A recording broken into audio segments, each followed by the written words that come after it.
السلام عليكم ورحمة الله وبركاته.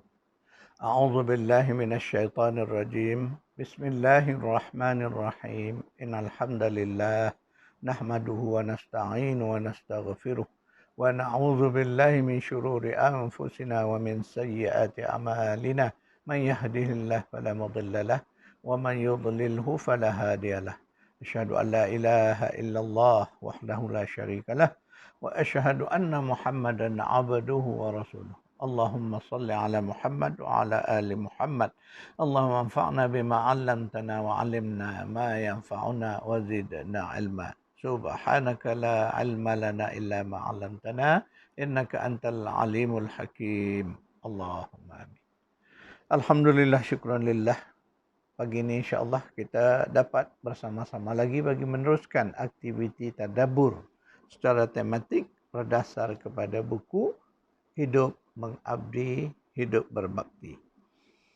Tuan-tuan perempuan yang memiliki buku bolehlah buka di halaman 116 untuk menyambung kuliah semalam yang menjelaskan tentang pentingnya ilmu di dalam kita nak beramal. Ya. Di mana saya membawa dalil Allah mengangkat darjat orang-orang yang beriman dan orang-orang yang berilmu di kalangan kamu beberapa darjat. Itu mana motivasi daripada Al-Quran menggalakkan kita ni belajar sehingga kita dapat ilmu. Karena ilmu itulah yang akan membuka segala dimensi hidup ini. Ya. Sebab itu orang berilmu ni dia dapat melihat sudut-sudut yang orang lain tidak dapat melihatnya. Itulah kelebihan ilmu. Dan saya dah bawa dalil bagaimana Allah kata, lagi satu dalam ayat lain Allah menyebut bahawa tidak sama orang yang berilmu itu dengan orang yang tidak berilmu. Orang-orang yang berilmu, tuan-tuan puan-puan, ya, mereka menjadikan aktiviti mencari ilmu itu sebagai satu ibadah. Ketika mana kita faham, belajar itu wajib. Kenapa? Dalil-dalil Quran banyak. Nak menjelaskan, membuktikan bahawa menuntut ilmu itu wajib. Salah satunya perintah Iqra', perintah membaca. Walaupun satu kalimah Iqra', bacalah olehmu. Tapi kalau kita faham bahawa kalimah yang digunakan itu ialah kalimah amri, kalimah perintah, maka kita tahulah, kita fahamlah bagaimana hukumnya. Kemudian bukan sekali, Allah mengulang lagi dalam banyak ayat-ayat lain. Tadi digunakan kalimah qiraah, yang digunakan kalimah tilawah banyak, utlu, bacalah olehmu ma'uhaya ilaika minal kitab, bacalah apa yang kami turun wahyukan kepadamu daripada isi kandungan kitab ini. Utlu juga kalimah amri, kalimah perintah. Jadi kita orang beriman, kita faham. Ketika Allah perintah kita, ia merupakan sebuah perintah. Jelas. Perintah Allah wajib, sami'na wa ata'na. Kena dengar, kena taat. Itulah prinsip dasar kita orang beriman. Jadi dalam bab ilmu ini, kita berusaha daripada zero, dari kosong. Mana kita dari jahil, kita belajar untuk tahu. Maka kita belajar dari zaman sekolah kita, ya, dari tadika. Hari ini, orang bersekolah bermula dari tadika. Kemudian meningkat masuk ke sekolah rendah, sekolah kebangsaan, sekolah rendah. Habis rendah, menengah pergi ke peringkat tinggi, sampailah ke college dan ke university. Kita belajar. Itu mengikut sistem pengajian hari ini. Tetapi dasarnya prinsip kita bahawa pertama kita sebagai orang beriman kena belajar Quran. Ini tak kira level, tak kira siapa, bidang apa, wajib kita belajar Quran ini. Kerana apa? Kerana itulah kalam Allah. Itulah ilmu yang Allah bagi pada kita dalam bentuk ilmu yang ayat-ayat yang bertulis itu dah di Al-Quran. Jadi Al-Quran itu adalah satu kewajipan untuk kita membaca. Membaca qiraah, membaca tilawah sehingga ke level tadabbur. Itu sesuai dengan tasawur Quran. Kehendak-kehendak sudut pandang Quran begitu. Quran itu mesti dibaca dengan qiraah, dengan tilawah, dengan tadabbur. Mana ada level-levelnya. Dan setiap level tu mestilah kita capai. Sebab itu saya sering mengingatkan tuan-tuan perempuan. Semaklah kita berada di mana. Qiraah kita alhamdulillah rasanya semua orang dah mampu. Boleh membaca. Cuma membaca yang terbaik kita adalah kekurangan-kekurangan itu tidak menjadi masalah. Tapi sekarang kita semak apakah kita dah sampai ke level tilawah. Mana baca, faham makna dia, tahu maksud dia. Cek semak diri kita. Dah sampai ke level itu. Setelah bertilawah, apakah kita telah melakukan kerja-kerja tadabbur? Membaca dengan lebih serius, berfikir, mengkaji ayat demi ayat. Membaca apakah asbab nuzulnya, kemudian nak memaham pula apakah isu ayat ini dengan isu kehidupan kita. Kena ingat, Quran ini untuk beramal, bukan sekadar untuk tahu. Walaupun kita belajar sejarah, dalam Quran ada yang surah nama surah Al-Qasas menceritakan kisah-kisah masa lalu. Surah Al-Anbiya menceritakan para nabi dahulu. Ini kan sejarah. Tetapi apakah pelajaran untuk kita? Jadi Al-Quran ini suatu yang hidup. Walaupun dia merupakan sejarah, merupakan kisah-kisah lampau, tetapi ia tetap ada ibrah untuk kita. Itu yang kita kena faham. Dan itulah yang kita kena ambil daripada Al-Quran itu. Jadikan amal kita. Yang kita jadikan agenda bertindak kita. Barulah Al-Quran itu hidup. Jadi di situlah memerlukan tahap-tahap yang saya sebut tadi. Tahap qiraah, tahap tilawah, tahap tadabbur. Jadi tuan-tuan perempuan, marilah kita meningkat. Jangan tunggu lagi, ya. Kita usia terutama, ya, tuan-tuan perempuan yang sebaya dengan saya ni, kita dah masuk usia 60-an ini, dah usia yang dah di penghujung zaman kita dah. Penghujung usia kita. Umpama kita ni berada di apa dipanggil bilik menunggu, waiting room. Kita nak flight, kita menunggu sudah. Itulah ibaratnya. Jadi kita dah tak ada masa banyak. Maka mari kita bermula sekarang untuk berubah dalam bab Al-Quran ini. Ya. Jadi ingat tuan-tuan perempuan, di dalam orang yang memahami bahawa membaca itu satu ibadah. Membaca satu ibadah yang tak semua orang mampu buat, tuan-tuan perempuan. Nak buka, nak menatap Al-Quran itu 1 jam sehari, berat kepada orang yang tak biasa buat. Ya, nak menghabis kalau 1 jam lah kita bagi 1 hari untuk menatap naskah Al-Quran. Tak kiralah qiraah dengan tak faham ke, apalagi kalau qiraah dengan faham. Ya, kita akan mengambil masa tu rasanya lama tu kalau orang yang tak menghayati. Jadi begitulah. Sebab itulah nilai ibadah membaca itu sangat besar di sisi Allah. Kenapa? Allah perintah. Jadi kita membaca dengan niat yang benar. Ingat balik Nabi menyebut dalam hadis penting, innamal a'malu binniyat. Setiap sesuatu amal itu mestilah kena ada niat. Jadi kita membaca ni niat apa tuan-tuan perempuan? Itu bergantunglah. Dulu mungkin kita waktu kita kecil dulu kita pergi sekolah tu niat pertama kerana takut pada orang tua kita. Sebab orang tua kita paksa kita pergi sekolah. Itulah kita ingat dulu-dulu. Kadang-kadang kita pun tak sedar, tak menyadari bahawa kita pergi sekolah untuk belajar. Tak pun. Kerana kita rasa waktu tu kita dah sampai umur, kita kena pergi sekolah. Jadi kita mula-mula rasa terpaksa pergi. Tak apa kita mula. Tapi akhir-akhirnya waktu kita belajar, lama-lama kita faham kenapa kita kena belajar. Jadi niat kita semakin hari semakin berubah. Akhirnya kita berubah untuk belajar supaya pandai. Pandai kenapa jadi pandai? Supaya kita hidup ke hadapan kita lebih baik. Ya, berbanding dengan orang tua kita. Biasanya orang tua kita menghendaki anak-anaknya belajar lebih baik dari dirinya supaya kehidupan mereka menjadi lebih baik. Itu secara umum.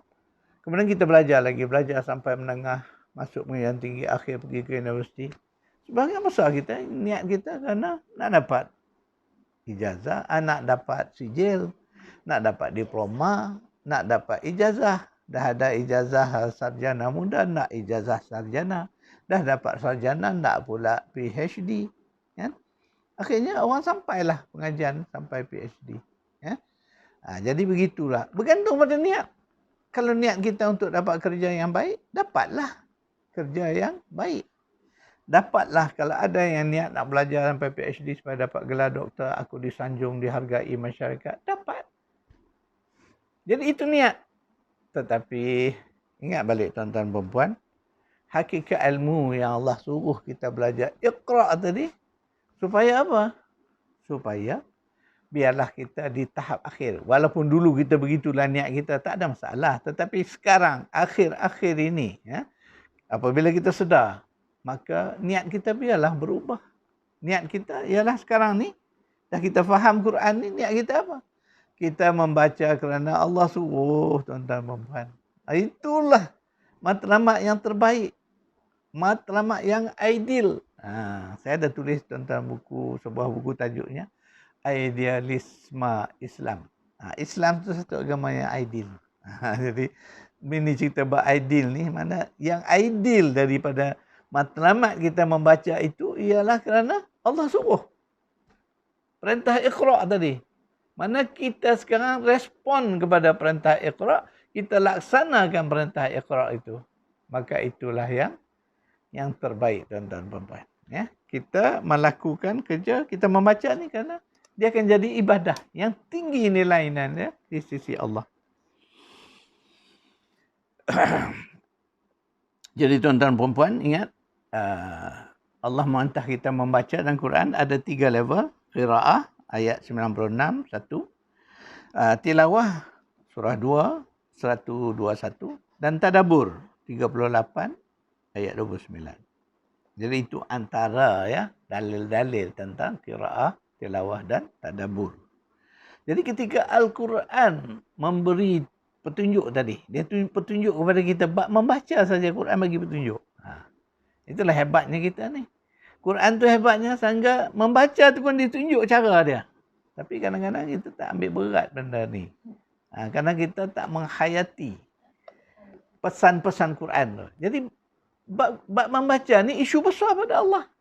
Sebab tuan-tuan perempuan, mungkin pada kita tidak besar, tapi bab membaca ini isu besar kerana dialah pintu, tingkap untuk masuknya ilmu.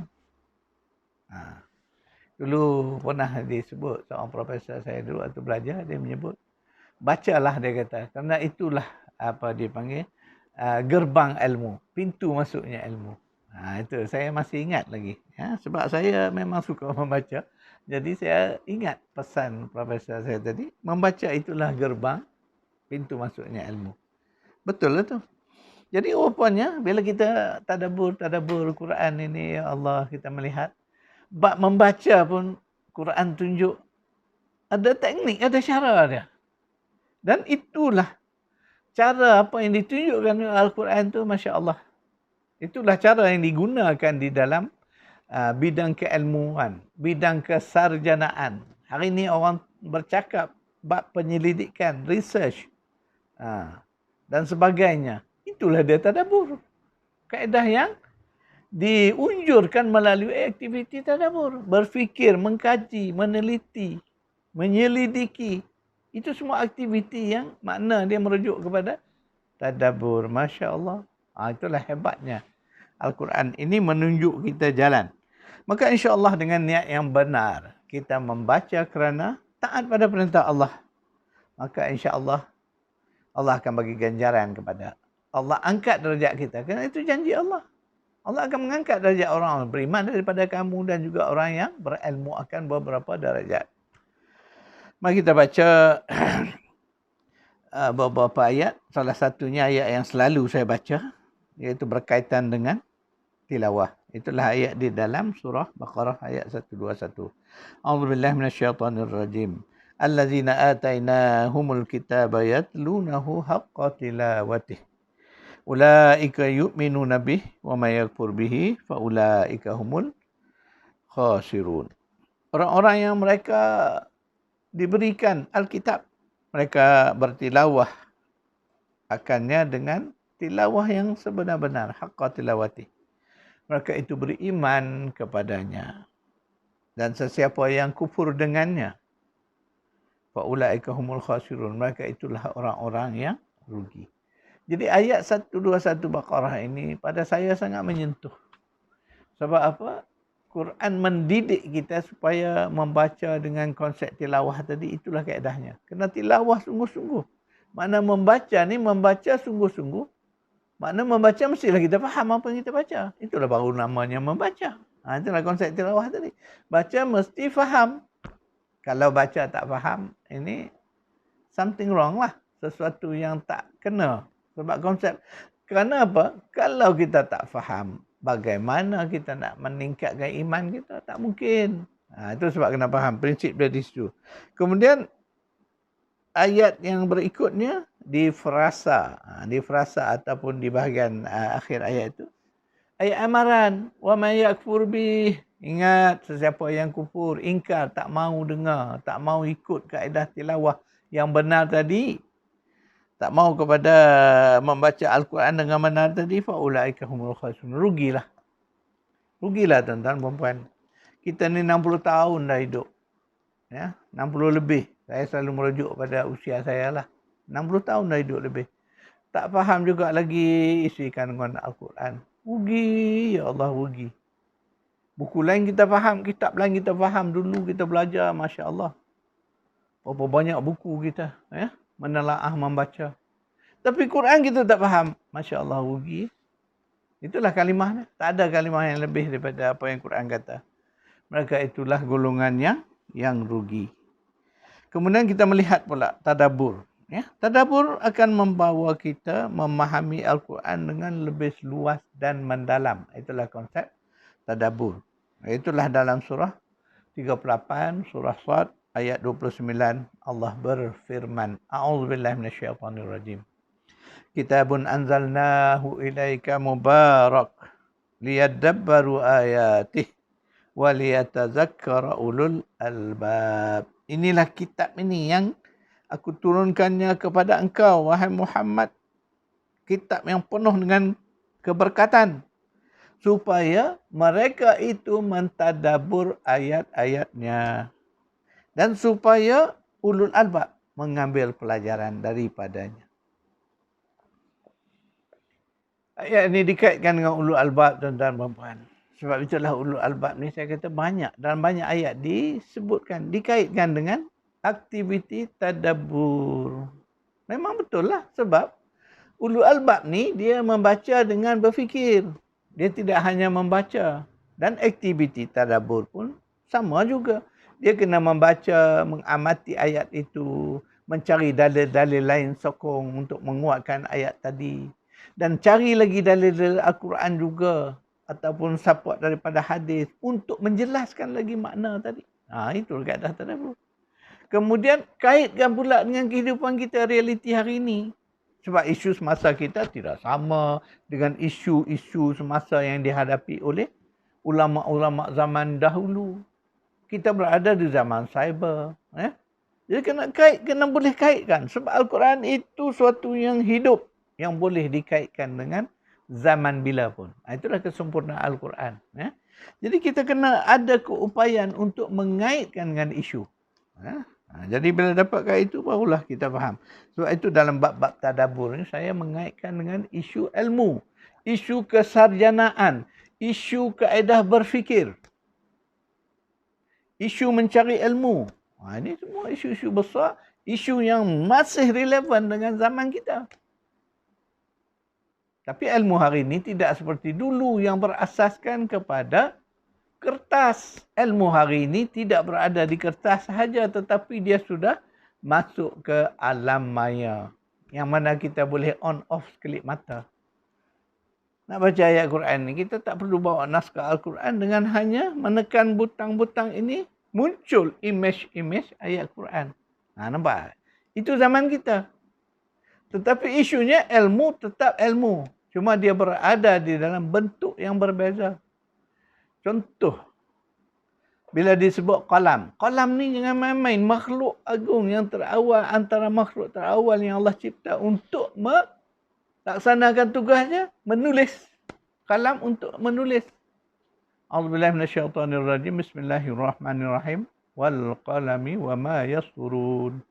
Demi qalam dan apa yang ia menulis. Kita kena memaham konsep qalam hari ini. Dulu kita faham kalam inilah pen, pena, pensel atau apa saja ayat menulis. Di whiteboard kita menggunakan apa dipanggil pen, marker yang kita panggil marker itu. Kalau dulunya di zaman papan hitam, ini papan putih kita guna marker, papan hitam kita guna kapur. Semua itu kalam. Nampak? Hari ini apakah kita tak pakai kalam? Masih pakai tuan-tuan perempuan. Tapi kalam zaman digital ini ialah dashboard yang keluar. Boleh kita on, boleh kita off. Di dalam peranti yang ada pada kita. Kita menekan dia, itulah kalam kita. Makna kata kita masih kena menggunakan jari ini untuk menulis. Jadi kalam kita itulah dipanggil dashboard kita, papan kekunci kita, atau tertikus kita yang kita gunakan hari ini. Tetapi dia tetap berfungsi. Sebab kalau tak ada kalam, bagaimana nak menulis? Nampak tak? Tapi kalam hari ini yang kita bercakap ni, kalam dalam bentuk maya. Kalam yang tak nampak. Kita boleh on dia, off dia. Datang sekejap, padam. Macam kita melihat keyboard di dalam handphone kita atau dalam komputer kita. Keyboard ini boleh muncul, sekejap lagi kita off dia, hilang. Tapi di situlah kalam kita. Jadi kalam juga hari ini bersifat maya. Jadi kalau kita cerita hari ini agaknya kisah hidup kita hari ini kepada orang-orang dahulu. Agaknya dia percaya tak tuan-tuan? Tentulah mereka tidak percaya. Kerana yang kita alami zaman hari ini. Sebab itulah bila kita mentadabbur Al-Quran, kita mesti ada keupayaan mentadabbur dengan apa yang Allah bagi kemudahan pada kita hari ini. Allah bagi kemudahan ini. Alam maya atau kita sebut digital ni, alam digital ini satu teknologi kemajuan yang Allah izin untuk kita. Maka kita terima. Kita menulis pun sekarang ni, kita menulis menggunakan kalam di alam maya tadi yang saya sebut tadi. Gunakan keyboard kita, papan kekunci, guna tertikus kita. Jadi itu kaedah dia. Tetapi hakikatnya tetap sama. Kalam tetap ada kalam, ilmu tetap ada ilmu. Tulisan tetap ada tulisan. Kitab ada kitab. Dan hari ini pun kita masih mengekalkan lagi kitab yang dipanggil, yang berasas pada kertas tulisan tadi. Macam buku kita ni. Masih kita kekal lagi. Walaupun kita ada e-book digital. Mana buku yang di dalam bentuk digital. Tapi kita masih ada lagi dalam bentuk kertas yang bertulis. Tuan-tuan perempuan, sebab itulah Al-Quran mengajar kita pendekatan ini. Inilah yang sepatutnya kita amalkan dan kita kuasai. Kerana prinsip, sebab itu saya selalu dan saya sangat suka mengupas isu ulul albab ini. Kerana dia berkait dengan keilmuan, kesarjanaan. Kemudian ciri-ciri yang itulah yang Quran tampilkan untuk kita faham. Walaupun hari ini kita dah maju dalam bidang bab keilmuan ini melalui pendekatan kesarjanaan moden, tetapi kena ingat asasnya kesarjanaan moden itu pun ikut apa yang Quran kehendak juga. Pertama, setiap ilmu tu kena dasar pada fakta. Itulah Quran mengajarkan. Dan fakta tak adalah fakta yang lebih otentik daripada fakta yang Allah bagi. Kenapa? Kerana dialah alimun khabirun hakimun. Kerana Allah itulah maha mengetahui, meliputi ilmunya. Kemudian dialah maha bijaksana. Maka ilmu dari Allah itulah ilmu yang paling tinggi otoriti dia. Kalamullah. Itulah Al-Quran yang ada pada kita. Kalau kita dah boleh menerima itu, sebab itulah Allah kata kita orang yang akan diangkat tadi bukan orang yang berilmu saja, mesti kena beriman. Kalau kita tak percaya bahawa Al-Quran inilah sumber ilmu teragung, maka kita tak beriman lah. Kalau tak beriman tu berapa tinggi pun ilmu kita, ada 10, 20 PhD pun tidak bernilai di sisi Allah. Tidak terangkat darjat kita di sisi Allah. Dengar baik-baik, di sisi Allah. Tetapi di sisi manusia, wallahu alam, orang akan menyanjunglah sebab kita ada 10 doktor. Doktor baru nama kita. Kerana banyak PhD, Sebab saya jumpa ada orang yang mempunyai 2 PhD, dia tulis 2 DR dia. DR, baru nama dia. Mungkin betul lah dia, sebab dia bukan senang nak buat 2 atau 3 PhD ni. Jadi tuan-tuan dan puan, begitulah ciri-ciri yang saya cuba kupaskan hari ini. Manfaatkanlah ilmu yang kita bincang hari ini. Saya akan buat nota, nota kuliah kita hari ini.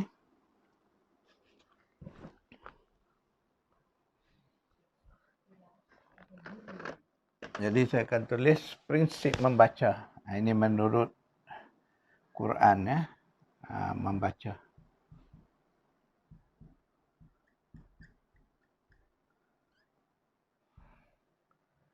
Pertama, kita dahulukan dengan qiraah. Ini qiraah 2.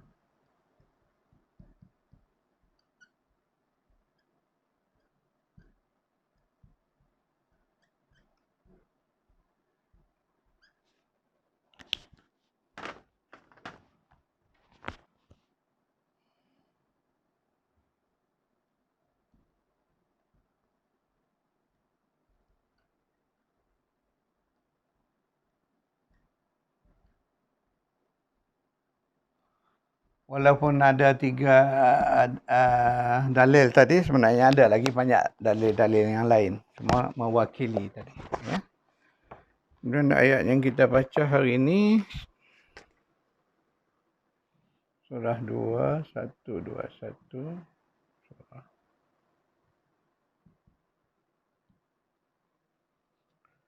96, 1, Iqra.